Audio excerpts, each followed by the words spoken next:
యాకోబు పత్రిక 4వ అధ్యాయం 10వ వచనము. ప్రభువు దృష్టికి మిమ్మును మీరు తగ్గించుకొనుడి, అప్పుడాయన మిమ్మును హెచ్చించును. చదవబడిన ఈ వాక్య భాగాన్ని అనుసరించి ఈరోజు దైవిక స్ఫూర్తిని ధ్యానించుకుందాము. క్రీస్తునందు నా ప్రియ సహోదర సహోదరిలారా, మీకందరికీ ప్రభువైన యేసుక్రీస్తు నామములో శుభములు. తనను తాను తగ్గించుకున్నవాడు హెచ్చించబడునని, తనను తాను హెచ్చించుకున్నవాడు తగ్గించబడునని వాక్యంలో వ్రాయబడి ఉండట చూస్తాము.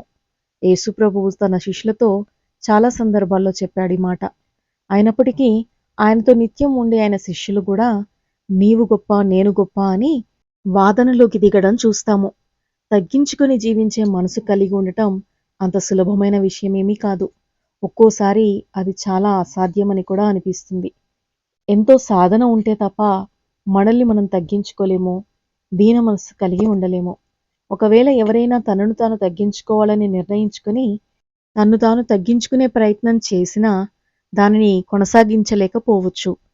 ఏమీ చేయలేని నిస్సహాయ స్థితిని తగ్గించుకోవడం మనం కానీ, మనకంటే వేరే వాళ్ళు తక్కువ అని చూడకపోవడం, మనకు ఎంత ఉన్నతమైన స్థితి ఉన్నా దీన మనస్సు కలిగి ఉండటం, దేవుణ్ణి మాత్రమే హెచ్చించడం, ఇది తగ్గింపు కిందికి వస్తుంది.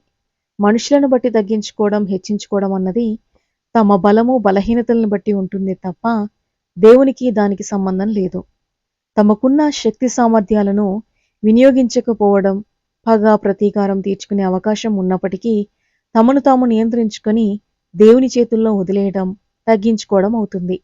మనకున్న బలమును బట్టి గాని, ధనమును బట్టి గాని, హోదాను బట్టి గాని, అందాన్ని బట్టి గాని మనల్ని మనం హెచ్చించుకుంటే వాటి ప్రభావం వలన వాటికి మనం దాసులమైనట్టే తప్ప వాటిని జయించినట్లు కాదు.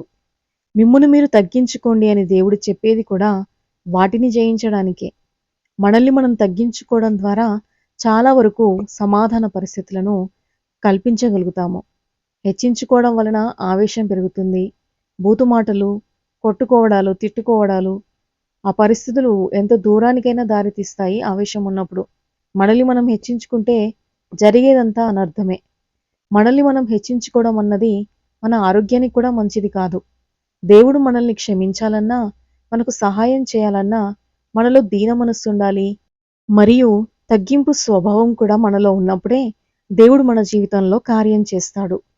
దినవృత్తాంతముల 2వ గ్రంథము 7వ అధ్యాయం 14వ వచనంలో, నా పేరు పెట్టబడిన నా జనులు తమ్మును తాము తగ్గించుకుని ప్రార్థన చేసి నన్ను వెదకి తమ చెడు మార్గములను విడిచిన ఎడల ఆకాశము నుండి నేను వారి ప్రార్థనను విని వారి పాపమును క్షమించి వారి దేశమును స్వస్థపరచుదును అని ఇక్కడ వ్రాయబడి ఉండట చూస్తాము. నేనేంటి, నా సామర్థ్యం ఏంటి, నాకున్న ఆధిక్యతలేంటి అనుకున్నప్పుడు మనల్ని మనం తగ్గించుకోలేం కదా. మనం ఎంత చదువుకున్నా, మనకెంత డబ్బున్నా వాటిని చూసి మనము అతిశయపడ్డప్పుడు అది గర్వమే అవుతుంది తప్ప తగ్గింపు కాదు. నేనెంత దుమ్ము ధూళి లాంటి నా జీవితానికి ఏం విలువ ఉంది అనుకున్నప్పుడు మనల్ని మనం హెచ్చించుకోలేము. మనం ఏది కలిగి ఉన్నామో, కలిగి ఉన్నదంతా దేవుడి వల్లే పొందుకొని ఉన్నాము అని మనం దీన మనసు కలిగి ఉన్నప్పుడు మాత్రమే మనల్ని మనం తగ్గించుకొని దేవుని మాత్రమే మనం హెచ్చించగలుగుతాము.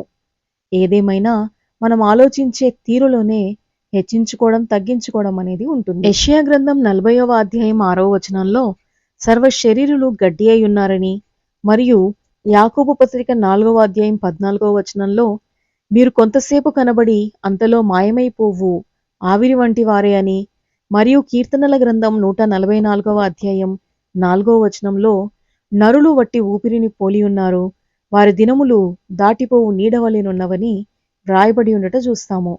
మనల్ని మనం తగ్గించుకోవడాన్ని చేతకానిదనంగానో మన అసమర్థతగానో మనం భావించకూడదు. దేవునికి ఇష్టమైన రీతిలో మనం జీవిస్తున్నప్పుడు మనుషులు ఏమనుకుంటే మనకేంటి? మనం దేవునికి విలువనిస్తే మనుషులను లెక్క చేస్తామా? మనం దేవుణ్ణి ప్రేమిస్తే మనల్ని మనం తగ్గించుకోవడం ఏమంత కష్టం అనిపించదు. గడ్డి వంటి, ఆవిరి వంటి, నీడలాంటి మన జీవితాలను హెచ్చించుకోకుండా మనల్ని మనం తగ్గించుకొని జీవిస్తే దేవుని ద్వారా తప్పక మనం హెచ్చింపబడతాము. మరి ఇంకెందుకు ఆలస్యం? ప్రియమైన నేస్తమా, ప్రభు దృష్టికి మనల్ని మనం తగ్గించుకొని ఆయన ద్వారా హెచ్చింపబడటానికి మనం సిద్ధపడదామా? ప్రార్థన. ప్రియమైన పరలోక తండ్రి, ఈ లోకంలో జీవిస్తున్నంత కాలము మమ్మల్ని మేము ఏ విషయంలోనూ హెచ్చించుకోకుండా, గర్వము మా హృదయాలలో ఉండకుండా, మమ్మల్ని మేము తగ్గించుకోవడానికి, దీన మనస్సు అనే వస్త్రము ధరించుకోవడానికి, మాకున్న ఆస్తిని బట్టి కానీ, చదువును బట్టి కానీ, అందాన్ని బట్టి కానీ, జ్ఞానాన్ని బట్టి కానీ అతిశయపడకుండా, కేవలము వాటి ఊపిరి వంటి, నీడ వంటి మా జీవితాలు నీ కృప ద్వారా మాత్రమే దీవెనకరంగా ఉండగలుగుతున్నాయని నమ్ముటకు నీ కృపను అనుగ్రహించండి. నన్ను తాను తగ్గించుకొని వానిని హెచ్చిస్తానని చెప్పిన దేవుడవు. నీ బలిష్టమైన రెక్కల క్రింద దీన మనస్సు కలిగి మమ్మను మేము తగ్గించుకునే భాగ్యము నాకు, మాలో ప్రతి ఒక్కరికి దయచేయమని, ఇంకా నిన్ను ఎరుగని వారు అనేకులు ఈ లోకంలో ఉండగా వారి హృదయాలను దర్శించండి. సువార్త అయితే ప్రకటించబడి ఉన్నది. యేసే ప్రభు అని, దేవుడని ప్రకటింపబడి ఉన్నది. ప్రభా, వారి హృదయాలను తాకండి. వారు అంగీకరించినట్లు వారి మనోనేత్రాలు తెరవండి. ప్రతి నాలుక యేసే దేవుడని ఒప్పుకొని, ప్రతి మోకాలు యేసు నామంలో వంగునట్లుగా మీ కృప దయచేయమని యేసు నామంలో అడుగుచున్నాం తండ్రి. ఆమేన్.